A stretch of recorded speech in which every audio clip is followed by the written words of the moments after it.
Hello students, welcome to my YouTube channel CS and IP Tutorials. So far we have discussed about data representation, how we do it in our computer system, what are number systems and how we convert from one number system into another, that is from decimal to binary, octal and hexadecimal and vice versa. Today we will be discussing about how to convert from octal to binary, binary to octal and from hexadecimal to binary and vice versa. So let's start. It is very easy process. कोई calculation हमें नहीं करनी है, सिर्फ एक ये जो table आपको नज़र आ रही है यहाँ पर, इस टेबल को रेफ़र करना है. And the thing is that ये टेबल आपको अच्छे से समझ में आनी चाहिए. इसको अच्छे से कंसेप्चुअलाइज कर लो, फिर कुछ भी मुश्किल नहीं है binary to octal and vice versa conversion में, and similarly from binary to hexadecimal और हेक्साडेसिमल टू बाइनरी. तो ये टेबल क्या है एक बार इसको समझ लेते हैं. दिस इज अगर मैं एक डेफिनेशन दूँ इस टेबल को, this is the binary equivalent of every octal digit. मतलब 0 का बाइनरी इक्विवेलेंट ये होगा, 1 का बाइनरी इक्विवेलेंट ये होगा, 2 का ये होगा, 3 का, 4 का, 5 का, 6 का, 7 का. अब ये बाइनरी इक्विवेलेंट कैलकुलेट कैसे किया गया है इसको एक बार समझ लो. तो आप यहाँ पर देख रहे हो मैंने 3 कॉलम्स बनाए हैं, 2 raised power 0, 2 raised to the power 1 and 2 raised to power 2 and this is equal to 4 to 1. ठीक है. और ये जो 4, 2 और 1 ये जो तीन वैल्यूज़ हैं, इनको अगर मैं ऐड करूँगी तो टोटल मेरा बनता है 7, which is the maximum value of any digit in octal number system. अब इन्हीं तीन वैल्यूज़ में से किसी एक वैल्यू को या किसी दो वैल्यूज़ को या तीनों की तीनों वैल्यूज़ को अगर मैं ऐड करती हूँ तो that is going to make up some octal digit. या अगर मैं तीनों को छोड़ दूँगी तो वो मेरा 0 बन जाएगा. ठीक है. जैसे एट रेंडम अगर मैं कोई आपको एक एग्जांपल दूँ, सो लेट्स सपोज मैं ये कंसिडर करती हूँ 5. अब 5 में देखो, अगर मैं इन तीन वैल्यूज़ को देखूँ 4, 2 और 1, तो 4 + 1 मेरा 5 बनता है. तो मैंने क्या किया, 4 को ट्रू कर दिया, मतलब 1 सेट कर दिया, और 1 को मैंने 1 सेट कर दिया, ट्रू सेट कर दिया, और जो 2 था उसको 0 कर दिया. तो मतलब मेरा क्या है कि मैं इस वैल्यू को और इस वैल्यू को ऐड करूँगी to get my final digit. इस वाली को नहीं ऐड करूँगी, तो इसलिए मैंने यहाँ पे 0 लिखा है. सो दिस इज मतलब ऑक्टल 5 जो है दैट इज इक्वल टू 101. उसी तरीके से एक और एग्जांपल अगर मैं देख लूँ, जैसे 3 है, तो 3 अमंग दीज 3 वैल्यूज़ 2 + 1 मेरा 3 बनता है.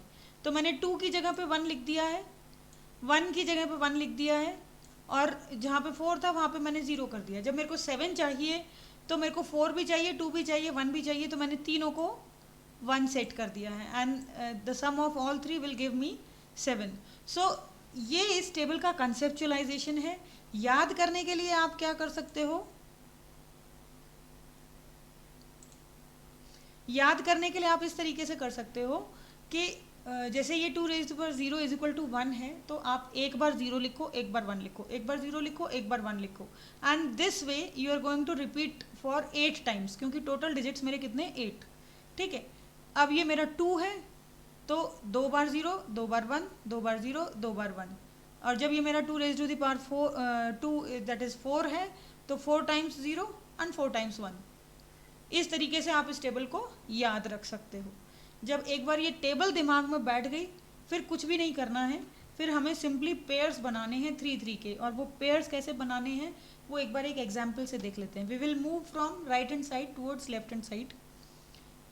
हमेशा हम ऐसे ही करते हैं, चाहे हमने कोई भी कन्वर्जन किया. When we are moving in some particular direction of the number of the numeric value, तो we are moving from right hand side towards left hand side.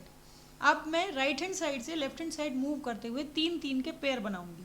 तो 3 3 के पेयर अगर मैंने बनाए तो वो पेयर्स मेरे बन गए. यहाँ से देख लो आप, दिस इज 1 0 0, देन 1 1 1, और ये 0 1 0. अब ये एक 1 जो है मेरा ये अकेला रह गया, इसकी पेयरिंग नहीं बन पाई. तो इसके लिए हम क्या करेंगे, अब देखो एक चीज़ और समझने की यहाँ पे है. अगर मैं लिखूँ 0 5, या मैं लिखूँ 005। हैंड राइटिंग थोड़ी अच्छी नहीं आ रही, कोई बात नहीं, आपको समझ में आ रहा होगा कि मैं क्या बताना चाह रही हूँ। ठीक है, तो ये दोनों वैल्यूज सेम हैं, या मैं ये कहूँ कि ये तीनों वैल्यूज मेरी सेम है। मतलब मैं 05 लिखूँ या 005 लिखूँ या मैं 5 लिखूँ, it is one and the same thing. तो पेयरिंग बनाने के लिए मैं क्या करूँगी, मैं towards left hand side 2 0 append कर दूँगी, या जितनी भी 0 रिक्वायर्ड होंगी। लेट्स सपोज यहाँ पर एक और 1 होता, ठीक है, तो मैं एक 0 अपेंड करती उस केस में। लेकिन यहाँ पर मेरा सिर्फ ये एक सिंगल डिजिट रह जा रहा था, और 3 की पेयर बनाने के लिए मेरे को 2 डिजिट और चाहिए, तो मैंने 2 0 यहाँ पे अपेंड कर दी। ठीक है, now what I will do, मैं इन पेयर्स को देखूंगी इस टेबल में, और उसका जो ऑक्टल इक्विवेलेंट होगा फ्रॉम दिस टेबल, मैं उससे उसको रिप्लेस कर दूंगी। बहुत सिंपल है वो। 001 का ऑक्टल इक्विवेलेंट अगर मैंने देखा फ्रॉम दिस टेबल तो दैट इज़ 1। 010 का मेरा हो गया 2, 111 मेरा 7 हो गया, और 100 मेरा 4 हो गया। And so my final answer is 1274 base 8। So this is how I am going to convert from binary to octal. जब मैं ऑक्टल टू बाइनरी कन्वर्ट करूंगी तो अगेन मैं इस टेबल को ही रेफर करूंगी, और जितने भी मेरे ऑक्टल डिजिट्स हैं अलग अलग उनका बाइनरी इक्विवेलेंट लिख लूंगी इसी टेबल से। कैसे, एक बार देख लेते हैं। Suppose I am having the question 3274 base 8 is equal to question mark base 2।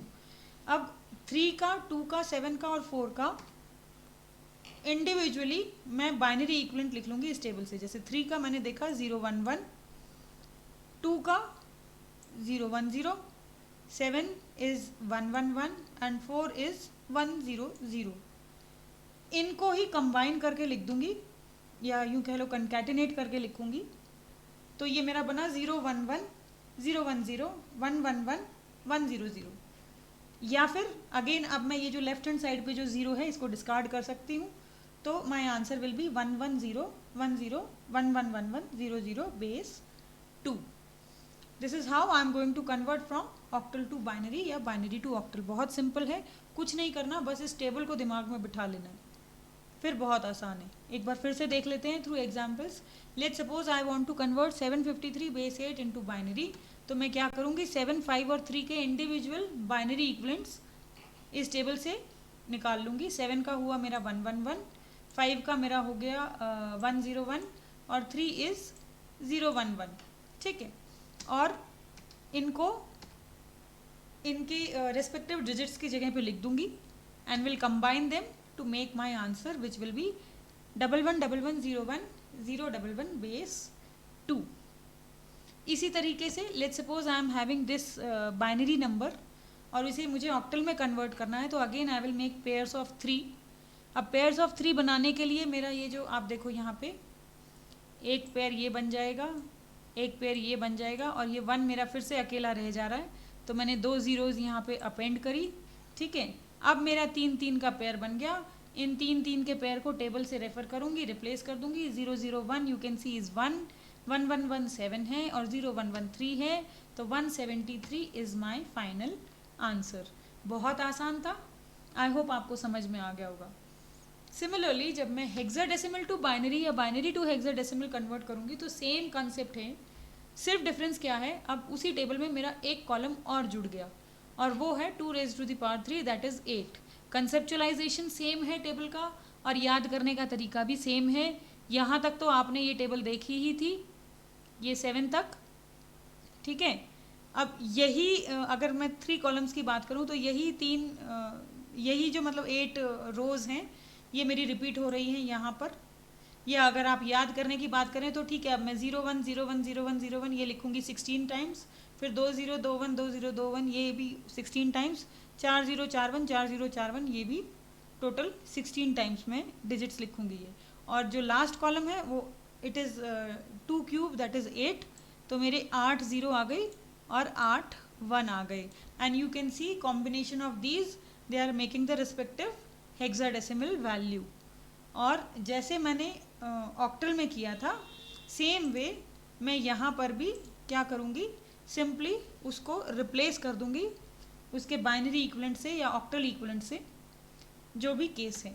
जैसे अगर ये मेरा बाइनरी नंबर है और इसे मुझे ऑक्टल में कन्वर्ट कर हेक्साडेसिमल में कन्वर्ट करना है, तो 4 के पेयर्स बनेंगे यहाँ पर, क्योंकि मेरी टेबल में ये देख रहे हो आप 4 कॉलम्स हैं ये, ठीक है। तो 4 के पेयर्स बनाऊंगी, 3 के नहीं बनाऊंगी। 4 के पेयर्स बनाए तो एक पेयर मेरा ये हो गया, एक पेयर मेरा ये हुआ, एक पेयर मेरा हो गया ये वाला, और एक ये पेयर हुआ, और अगेन मेरा ये 1 छूट गया, तो इसके आगे मैं अपेंड कर लेती हूँ ज़ीरोज़, 3 ज़ीरो, सॉरी मेरी राइटिंग बहुत ख़राब जा रही है ना, इरेज आउट करते हैं थोड़ा। इसके आगे मैंने 3 ज़ीरोज़ जो हैं वो अपेंड कर लिए, समझ में आना चाहिए राइटिंग कैसी भी हो। और फिर इसका मैं binary hexadecimal equivalent from this table replace कर दूंगी। जैसे ये 1111 जो था, दिस इज इक्वल टू 15, जो कि हेक्साडेसिमल में मैं जिसको f लिखती हूँ, तो वो मेरा f, फिर 772, ये आप देख लो, मैच करके देख लो खुद से, you will get to know. कुछ भी अलग नहीं है, प्रोसीजर वही है, बस एक कॉलम और ऐड हो गया है और 3 की जगह 4 के पेयरिंग बना रही हूँ मैं। सेम वे जब मैं हेक्साडेसिमल टू बाइनरी कन्वर्ट करूँगी तो भी मैं इंडिविजुअल डिजिट्स का जो बाइनरी इक्विवेलेंट है फ्रॉम द टेबल वो लिख दूंगी, and that will be my final answer. So I hope आपको समझ में आ गया होगा कि क्या टेक्निक है। Thank you so much. In the next video we will discuss about converting fractional values. अभी तक तो हमने जो कन्वर्ट किए हैं दे आर होल नंबर्स या पॉजिटिव इंटीजर्स, ठीक है। अब हम बात करेंगे फ्रैक्शनल वैल्यूज़ को अगर मुझे कन्वर्ट करना है from one number system to another, तो कैसे करेंगे। तो नेक्स्ट वीडियो में मिलते हैं, तब तक के लिए थैंक यू।